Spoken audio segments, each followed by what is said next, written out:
ભારતીય બંધારણ 26 જાન્યુઆરી 1950ના રોજ લાગુ કરવામાં આવ્યું હતું। ત્યારથી આપણે બધા આ દિવસને પ્રજાસત્તાક દિવસ તરીકે ઉજવીએ છીએ। 15 ઓગસ્ટ 1947ના રોજ જ્યારે આપણો દેશ બ્રિટિશ શાસનથી સ્વતંત્ર થયો ત્યારે તે સમયે ભારત પાસે પોતાનું કોઈ બંધારણ નહોતું। ઘણી ચર્ચા વિચારણાના અંતે ડૉક્ટર ભીમરાવ આંબેડકરના નેતૃત્વમાં એક સમિતિની રચના કરવામાં આવી।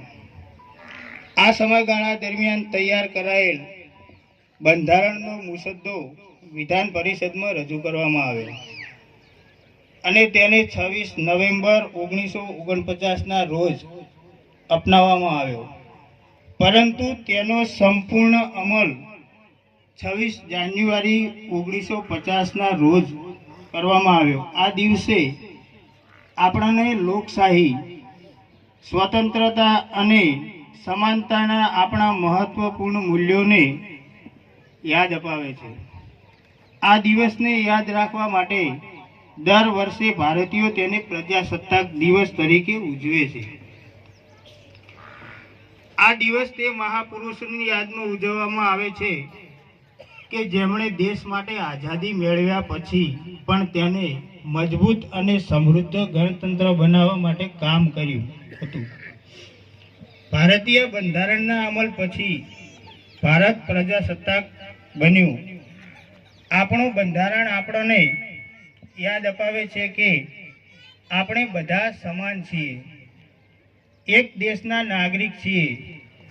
આપણે આપણી ફરજો બજાવીને આવનારી પેઢીઓનું સારું ભવિષ્ય ઘડવાનું છે। આવી સ્થિતિમાં આ દિવસે આપણે પ્રતિજ્ઞા લઈએ કે આપણે આપણા રાષ્ટ્રને વધુ મજબૂત બનાવીશું અને તમામ નાગરિકોને ન્યાય અને સમાનતાની ભાવના સાથે જીવવાની વધુ તકો પ્રદાન કરીશું।